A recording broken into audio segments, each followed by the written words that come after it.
Hello students, welcome back to my channel. और आज हमारा टॉपिक है मल्टीप्लिकेशन। तो हम मल्टीप्लिकेशन में आज क्या पढ़ेंगे?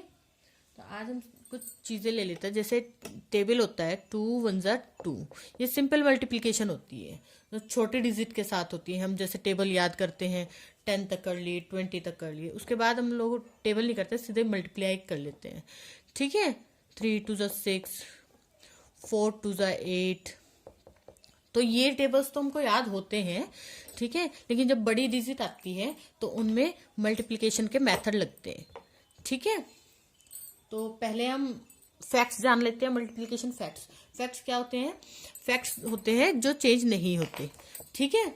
जो रूल होता है मल्टीप्लिकेशन का, जैसे पहला रूल है, हम किसी भी डिजिट की 1 में मल्टीप्लाई करेंगे, अगर 1 के साथ अगर हम मल्टीप्लाई करेंगे तो हमेशा सेम डिजिट आएगी, ठीक है। वही डिजिट आएगी जिसकी 1 में मल्टीप्लिकेशन हो रही है, ठीक है। तो 365 मल्टीप्लाई 1, तो 1 में हो रही है तो 365 ही आएगा। जैसे 2 1 ज़ा 2 होता है, 3 1 ज़ा 3 होता है, ठीक है।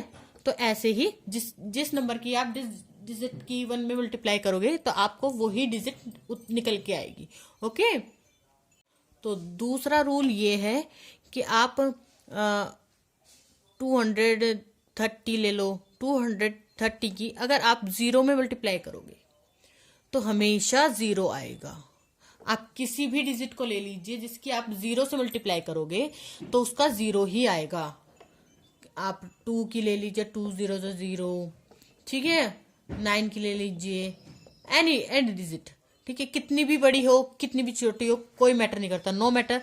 आप 485 ले लीजिए तो वो भी 0 ही आएगा। आप कुछ भी ले लीजिए उसका 0 ही आएगा। आपका थर्ड फैक्ट ये होगा कि आप जैसे आपने 13 मल्टीप्लाई 14 ले लिया तो ये हमेशा इक्वल होगा 14 मल्टीप्लाई 13 की। आप 13 मल्टीप्लाई 14 लिख लो या 14 मल्टीप्लाई 13 लिख लो, आंसर सेम आएगा, ठीक है। 2 मल्टीप्लाई 3 लिख लो या 3 मल्टीप्लाई 2 लिख लो। 2 3 ज़ा भी 6 होता है, 3 2 ज़ा भी 6 होता है। 4 मल्टीप्लाई 5 लिख लो, कितना होता है? 4 5 ज़ा 20। और 5 मल्टीप्लाई 4 लिख लो तो इसका भी क्या आएगा? 20, ठीक है। तो आंसर मल्टीप्लाई इधर से हो या इधर से हो, एक ही बात है, ठीक है। तो इसके आंसर सेम ही आएंगे। अब ये फोर्थ पॉइंट ले लीजिए। तो एक ये डिजिट है 12 मल्टीप्लाई 7, ये ब्रैकेट में है। पहले इन ब्रैकेट में मतलब पहले इनको कैलकुलेट करना पड़ेगा, फिर इसकी मल्टीप्लाई इसमें करेंगे। या फिर आप इसको ऐसे भी लिख सकते हैं 12 मल्टीप्लाई 5, इसको ब्रैकेट में कर लीजिए और इसको बाद में कर लीजिए, तो इसका भी आंसर सेम आएगा। जब देखो आप इसका निकालो, 12 7 ज़ा 84, 84 मल्टीप्लाई 5, तो 5 4 ज़ा 20, 5 8 ज़ा 40, 42, 42 इसका आंसर आ गया, ठीक है। अब आप इसको देख लीजिए, 12 5 ज़ा 60 और मल्टीप्लाई 7, तो 7 7 6 ज़ा 42 और 0, सेम आंसर आया है। तो इसको ऐसे ले लीजिए या ऐसे लीजिए, आंसर सेम आएगा इसका भी, ओके। तो पॉइंट नंबर 5 ले लेते हैं। देखो ये ब्रैकेट का मतलब है पहले हमको इसको सॉल्व करना है, ठीक है, बाद में बाहर की चीजें सॉल्व होती है, ठीक है। पहले ब्रैकेट की फिर बाहर की।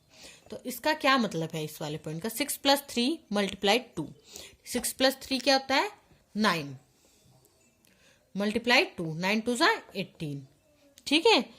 इसमें क्या होगा? 6 2 ज़ा 12 प्लस 3 2 ज़ा 6, तो ये भी 18 आ गया। आंसर तो सेम आ गया, लेकिन इसमें आपको समझना क्या है, या तो आप पहले इसके साथ मल्टीप्लाई कर लीजिए फिर इसके साथ मल्टीप्लाई कर लीजिए, आप ऐसे भी कर सकते हो, ठीक है। या फिर आप इन दोनों को जोड़ के पहले और फिर मल्टीप्लाई कर लो तो वो भी आंसर इक्वल ही आएगा, ठीक है। तो अब लास्ट पॉइंट और ले लेते हैं, ठीक है। इसमें क्या करना है, जैसे 365 मल्टीप्लाई 1, जैसे कि हमने ऊपर लिखा था, तो ये होता है 365, क्योंकि 1 में हम किसी भी चीज डिजिट की मल्टीप्लाई करेंगे तो वो सेम डिजिट निकल के आएगी, ठीक है। ऐसे ही सेकंड है 365 मल्टीप्लाई 10, 10 तो 1 और 10 में किसका डिफरेंस आया? सिर्फ एक 0 का। ठीक है, तो इस आंसर में भी सिर्फ एक 0 का ही डिफरेंस आएगा। ठीक है, 365 और 0, ये हो गया 3650। ठीक है, अगर हम यहाँ पे लिखें कि 365 मल्टीप्लाई 100, तो आंसर में 2 डिजिट का डिफरेंस है बस। 1 में तो होता है 365, तो 2 डिजिट का डिफरेंस है, 100 का है, तो 365 20 यहाँ पे ऐड हो गई। ठीक है, अगर हम लिखे 365 मल्टीप्लाई 1000, ठीक है, तो यहाँ पे भी 365। आई होप आप सबको समझ आया होगा मेरा तरीका। ठीक है, तो नेक्स्ट जो वीडियो आएगी वो नेक्स्ट प्रोसेस होगा मल्टीप्लिकेशन। ठीक है, जो 2-3 डिजिट्स वाली मल्टीप्लिकेशन है वो मैं आपको सिखाऊंगी। ठीक है, थैंक यू।